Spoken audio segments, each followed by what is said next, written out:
So her question, I'll repeat her question. She said, you know how I said that you have to prepare for the scenarios before they happen, but what happens if you weren't prepared and now you're in the middle of the storm? That's basically the question, right? The answer is, you respond in the same way that I told you to prepare. Okay? So the things that we do to build our refuge are the same things that we need to do when we're in the storm. Just because you didn't prepare ahead of time doesn't mean you can't be saved once you're in the storm. Alright? But what I'm giving you, what I'm telling you, is a way to protect yourself even before the storm hits. And the more work that you put in spiritual work that you put in, the more secure you will be regardless of weather. However, sometimes you may not be prepared. Sometimes you're outside with no umbrella, no rain jacket, and it starts raining. Does that happen or not? So what's the solution if that were to happen? Run to shelter. You guys, you don't even need me up here. You run to shelter, right? And you have to do the same thing spiritually. That's the same exact formula. So you're in this situation and you're shaken by it. You're shaken by it. You're not that, that pig inside of the brick building. You're not. You're shaken by it. It's knocked down your house. Now what? Now what? The answer is run to shelter. Run to shelter. You may be shaken. You may be shaken. You may be broken, but you can still run to shelter. Makes sense? Because you're still alive. You're still alive. And honestly, Allah subhanahu wa ta'ala, the hope in Allah, it should never die. It should never die no matter what your situation is. Allah subhanahu wa ta'ala, for example, in Surah Al-Hadid, He talks about giving life to dead land. You know what I mean? Allah says that He is the one, He says no, translation of, that Allah gives life to dead land. You know Allah isn't just teaching us to be farmers, right? Right? Allah is not talking to us about farming. He's talking about something else. There's a lesson in this reality. And that is that even dead land can come back to life. Allah can bring life to even the dead land. So Allah can bring life to even the dead hearts. And even if a person feels totally defeated and totally broken, and guess what? They were not prepared, and guess what? That house is completely destroyed, and they feel totally broken, they can still go back to Allah. And Allah can still save them. Make sense? So it's not like, oh, that's it for you because you weren't prepared. No. The door of Allah subhanahu wa ta'ala is always open so long as we're still alive.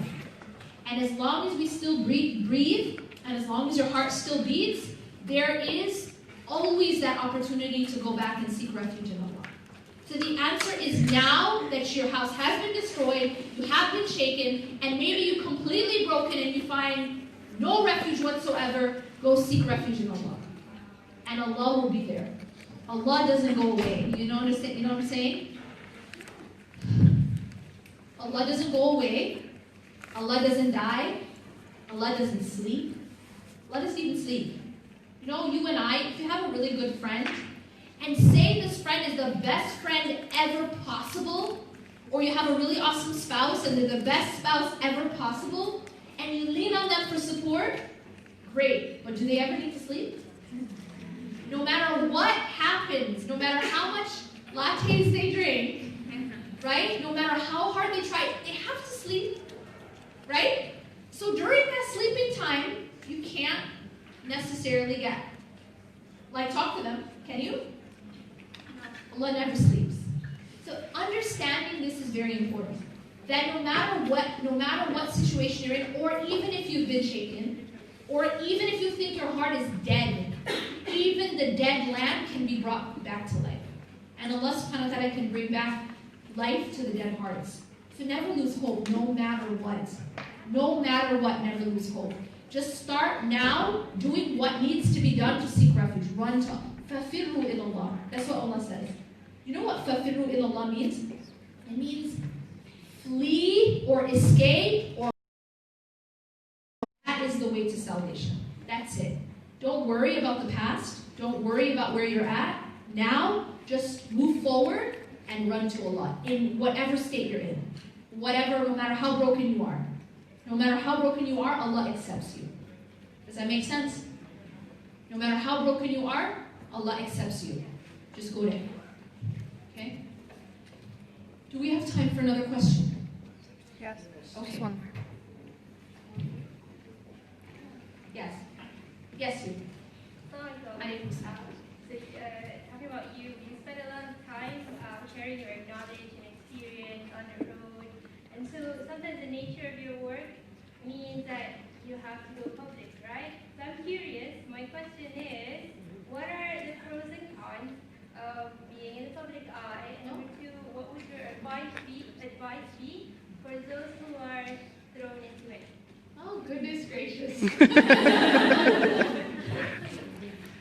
Alrighty. Okay.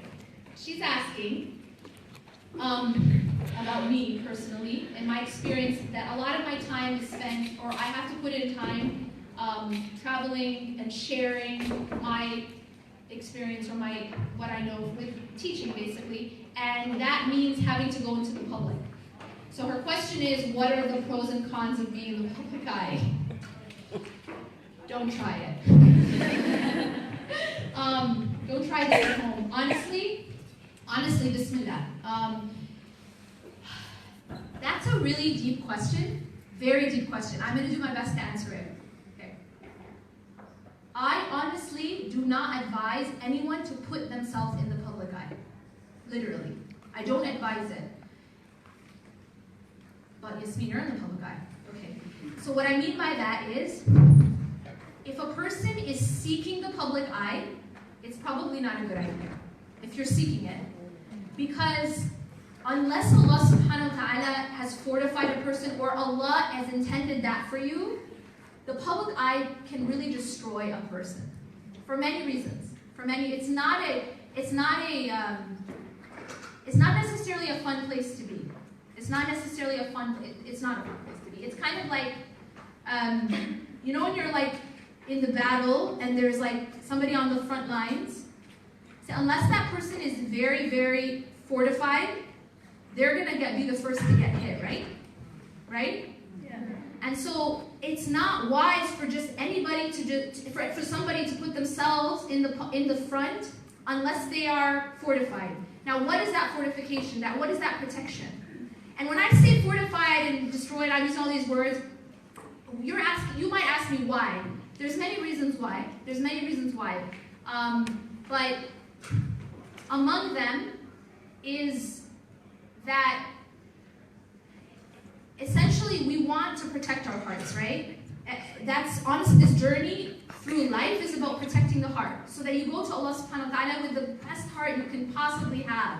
Yeah? We're not perfect, but we want our goal, and our essential goal is to return to Allah with a heart that's salim. Qalbun salim. That's the goal. But see, the fitna, one of the fitnas, or the tests of being in the public, one of them is that it can affect the heart. Especially praise. Yeah? Especially praise. If you have a lot of followers, or you have a lot of likes, or you have a lot of people praising you all the time, it can get to you, right? So I'm just giving you one example of why it can affect a person and why it can destroy a person. Now, how do you protect yourself from that? Honestly, my advice is that no one should seek that front line. No one should seek being public. But what you should do essentially, is be sincere with Allah subhanahu wa ta'ala. And what that means is you're asking Allah sincerely for Allah to place you wherever Allah wants to place you. Meaning, like, suppose you're choosing a career, right? Or you're deciding on a major to study in school. What should you do? My advice to anyone like that is pray istikhara. Ask Allah. And make your heart sincere.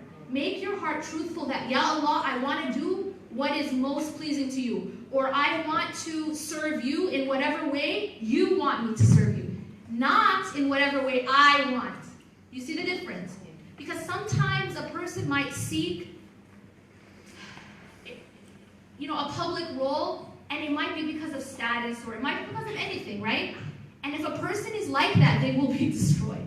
And I'm saying destroyed, it doesn't necessarily, you may not see it, but internally destroyed. So it's very dangerous.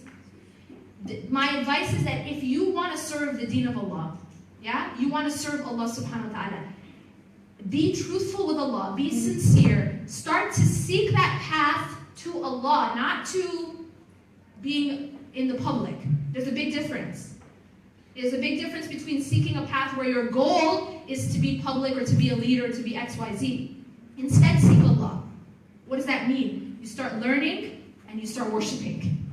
You start learning and you start worshiping. And you work as much as you can to purify your intentions just for Allah. And then as you walk in that path, Allah places you. Allah opens doors for you. And for some, it will be a public role. Someone's got to do it. And for some, it will be a private role. And you shouldn't be the one with the steering wheel. You should give that to Allah. Is that making sense? So it really has to do with make your intention for Allah, not for being public. Make sense? Because if your intention is for being public, it's not going to be good. It's just not going to be good. For you, for your own sake.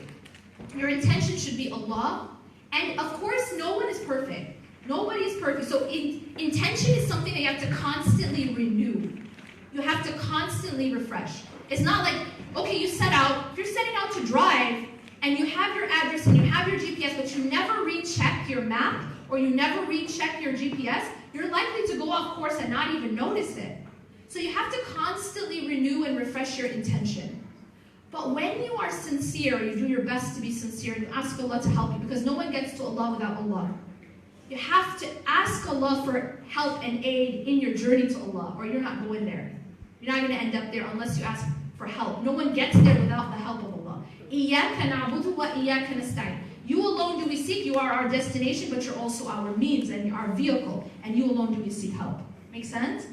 So when you make your intention Allah, and you ask Allah to help you to purify your intention, then give it to Allah to open doors for you. Don't be dead set on one thing.